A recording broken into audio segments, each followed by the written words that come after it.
Bonjour, bienvenue dans la Minute List. Aujourd'hui, retirez ce slip qui est sur votre pantalon, retirez votre cape, remettez vos lunettes, et rhabillez-vous, comme tout le monde, nous allons parler de héros d'argile. C'est la Minute List. Si je vous parle de super-héros, il y a de très grandes chances que vous pensiez à un mec en collant qui tape un autre mec, parfois en collant, que vous pensiez à des explosions, à des champs de bataille, à des équipes, bien entendu, parfois à des héros solitaires. Bref, il y a de grandes chances que vous pensiez action. Et c'est ce qu'on trouve dans la plupart des jeux de rôle avec des super-héros. La plupart du temps, les films comme les comics s'attardent sur le héros qui va aller sauver le monde. Il va sauver sa copine, il va sauver le président des États-Unis, il va fracasser la gueule à un tyran galactique. Bref, il va faire des trucs de super-héros. Mais que fait un super-héros quand il n'a pas son masque? C'est la proposition que nous fait aujourd'hui Héros d'Argile. Vivre le quotidien d'un super-héros. Mais attention, pas vivre le quotidien du super-héros en mode il faut que j'aille à droite, à gauche pour remplir mes obligations. Non.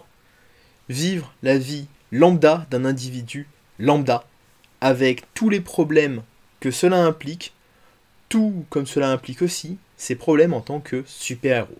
Et étant donné que Héros d'Argile est un JDR concept, qui ne se base pas sur son setting pour exister, pas besoin de présenter l'univers. Mais on en reparlera quand même un petit peu plus tard. Maintenant, parlons système, ou plutôt mécanique de jeu. En effet, Héros d'Argile est un jeu principalement narratif, qui va surtout se baser sur le fait de raconter une histoire plus que la majeure partie des jeux de rôle. Et pour le coup, pour raconter une histoire, on n'a pas vraiment besoin de lancer de dés à chaque fois que l'on dit quelque chose. C'est un jeu sans MJ à narration partagée, où chaque joueur autour de la table va incarner un de ces trois rôles. Soit il va être le super-héros, soit il va être un de ses sidekicks, soit il va être l'antagoniste.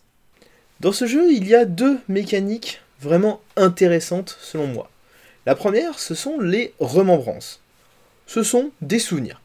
Lors des diverses scènes auxquelles les personnages vont participer, ils vont pouvoir tisser des liens, créer des souvenirs ensemble. Si un souvenir semble important pour l'un des sidekicks, si une scène a ému les joueurs, ils peuvent créer une remembrance. Sur un post-it, vous notez une note, vous le donnez au héros, il garde ça sous la main et ça pourra lui servir le jour où il devra se battre contre l'antagoniste. De son côté, l'antagoniste, qui est littéralement appelé le vilain dans ce jeu, terme que je n'apprécie pas pour le coup, ne va pas agir de la même manière que les autres. Lui, il va rester là, attendre, écouter ce qui se dit et se créer avec le temps. Le vilain n'a pas de forme définie au début de la partie. Il peut être absolument tout et n'importe quoi. Je vais prendre quelques exemples de comics. Le premier exemple de vilain qui me vient en tête, c'est bien entendu le Joker. Si le Joker était un vilain de Héros d'Argile, ce serait le mec qui s'attaquerait surtout au sidekick, qui ferait tout pour pousser le héros à la faute et à transgresser les règles qui s'est imposées. Cependant, votre vilain peut ne pas être un individu. Ça peut être, par exemple, une maladie, un peu comme le cancer avec le premier Captain Marvel. Libre à vous d'interpréter ça comme vous souhaitez. Et je pense que l'un des meilleurs exemples que je pourrais donner, ce serait l'antagoniste ultime des X-Men. Non, je ne parle pas de Magneto. Je parle de l'humanité. La haine qu'a l'humanité envers les mutants. Le vilain est le rôle qui se rapproche le plus du MJ. Dans Héros d'Argile, les parties sont divisées en scènes. Ces scènes s'enchaînent les unes après les autres, jusqu'au moment où le vilain peut et décide d'intervenir et de chambouler l'équilibre établi. Maintenant, parlons de la gamme. Pour commencer, nous avons le livre de base, 25 €, format souple, aux éditions Posidonia. Petit truc rigolo, le livre est au même format qu'un comics. Lisez le run de Straczynski de Spider-Man. c'est une tuerie. Et il réunit à la fois tout l'aspect super-héros et tout l'aspect humain de Peter Parker. Dedans, vous trouverez les règles, quelques conseils de jeu, ainsi qu'un setting afin de pouvoir commencer à jouer directement. Ensuite, nous avons le tome 3A et 3B. Ce sont des settings clés en main, avec les fiches perso prêtes à employer. Bon, il faudra quand même retirer les agrafes, mais sinon, c'est prêt à l'emploi. Chacun coûte 12,50€ et vous n'aurez besoin que du livre de base afin de pouvoir les exploiter. Enfin, nous avons le deck d'inspiration, qui est un deck composé de cartes. Sur chacune de ces cartes, on a une illustration avec des informations au dos. Chacun de ces personnages peut servir autant de pré-tirés pour un nouveau setting que d'illustration afin de présenter tel ou tel personnage.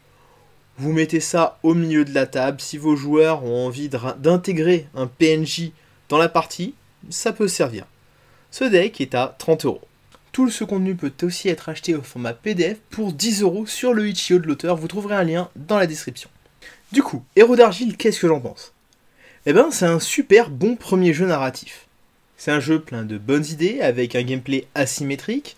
Les règles ne sont pas très compliquées à prendre en main. Il y a moyen de s'éclater à chacun des postes, autant en tant que héros que sidekick, ou en tant que vilain.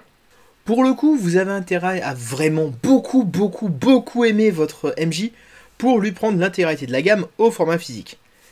Et si vous ne l'aimez pas, ben vous pouvez toujours lui prendre au format numérique. Sachant qu'en ce moment, comme je vous le disais la dernière fois, le jeu fait partie d'un bundle. Dans ce bundle à 18€ pour 17 jeux, vous retrouverez notamment Perdu sous la pluie de Vivien Faesson, Super Bâton RPG de Guillaume Janté et Freux. Vous trouverez Étoile de Airwick de la chaîne Le JDR Point Nul. Vous retrouverez Land de la fin des temps de KF, Summer Camp de Melville,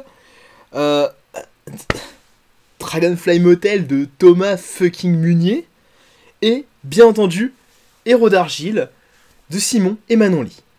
N'oubliez pas de mettre tout ça sur une jolie petite clé USB de minimum 128 Go afin qu'il y ait de quoi à stocker tous les JDR qu'il achète spécialement pour vous. Et pour les 3 du fond qui se posent la question, non, c'est vraiment pas compliqué de réadapter le jeu afin de pouvoir incarner les super-héros de vos comics préférés. J'espère que cette vidéo vous a plu, vous connaissez le principe. Likez, commentez, partagez et surtout, n'oubliez pas de vous abonner. Sur ce, je vous dis à la prochaine pour une nouvelle Minute Release. Nous parlerons de 2 boîtes d'initiation basées sur un même univers. Ciao!